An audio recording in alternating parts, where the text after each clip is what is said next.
as very important. US President Donald Trump says he is close to concluding this war. However, the Foreign Minister for Iran, Abbas Araghchi, says he has no contact with any kind with the US side and has no contact whatsoever. And there is an update that I want to bring out for our viewers as well. A statement by the Lebanon's Disaster Risk Management Unit at the Prime Minister's office said almost 1 million people have been displaced by the assaults since March the 2nd. And I want to come back into the studio with Dr. Nasir. This statistic that I provided, almost 1 million people have been displaced due to the ground offensive from Israel into southern Lebanon. That is just only one of the aspects that I want to discuss. Alongside, for many weeks and months earlier, we have been theorizing that any kind of blockade over the Strait of Hormuz would cause global disruptions. I want to know how you're feeling about it now that that kind of scenario is taking place in reality. Well, thank you, Pantho, and warm greetings to my dear viewers. This is the 18th day of the war, right, and that started with the first casualty of the Supreme Leader of Iran, Ayatollah Ali Khamenei. But first casualty of the war is always the truth. It has been said by Senator John of USA during First World War, that is 100 years, more than 100 years from now. So exactly what is happening in Israel or Lebanon, you have said, and or if you talk about the Iran or the Middle East as a whole, that is still a big question, because everywhere censorship has been imposed. Particularly in Lebanon, it was very unexpected, because it's a war between Iran and also against the Israel in particular, and in general with Israel and America. Right. But how the Lebanon needs to pay for this? It is only because of the proxy war that has come up in the form of Third World War in this particular era. Right. There had been a lot of soldiers, those who do not put on uniform, but they are backed up by Iran, it is widely known, and they were under attack from Israeli forces, ground force or air strike. It's not new, it was continuing for last few years. But nevertheless, since this guerrilla warfare or this proxy warfare is very difficult to eradicate, because they do not put on uniform, they do not follow any pattern, they do not put on any, they do not stay in a particular garrison.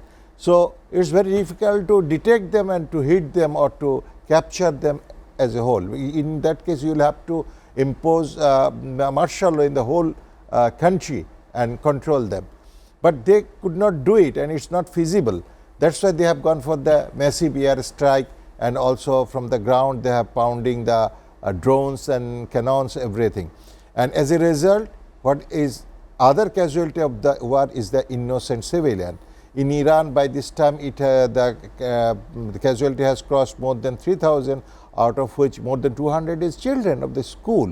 It is very shocking. Why they need to pay for it is the bad practice of the war. And same happened in Lebanon. I think that whatever figure has been broadcast, 1 million displaced, it's not exaggerated. It could be very much possible, because in a country like Lebanon, where the density of the population is quite heavy, if there is a real war situation, that could be a scenario which happened during 1971 in Bangladesh as well. More than 10 million had to be displaced from this small land because of the war. And if it is 1 million from Lebanon, it is not very unlikely. But what I am afraid is that this particular, previously from Iraq, people has been migrated, they were displaced. From Syria, they were displaced. From African countries as a whole, they are displaced from Afghanistan and many other countries like that. And if this continues, how Europe will ensure its own safety? These Right. migrated people who do not have any land, have any bondage with the land, they are desperate.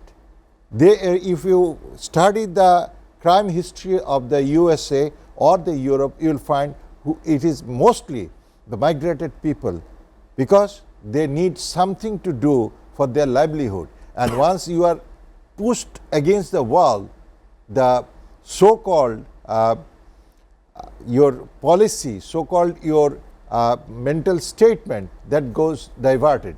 Right. And that's why the crime occurs, and at the same time it is a safety issue.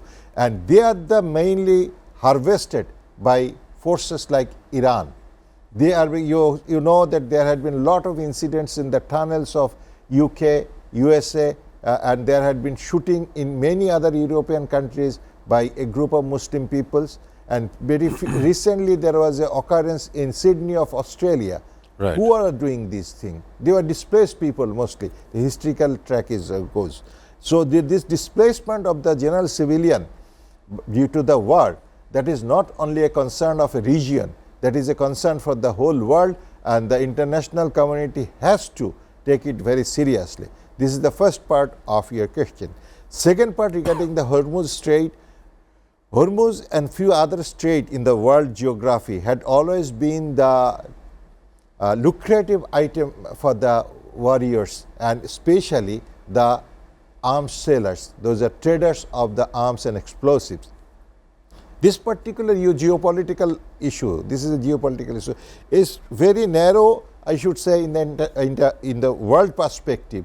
A strait with 33 kilometers at the minimum space. Only this particular strait has shaken up the whole world. Very recently, I was going through an article published in the Sky News that the casualty paid by the Iran because of the huge bombing of the USA and the Israel side, compared to that casualty of the other state because of only Hormuz Strait closure, blockade, is much more.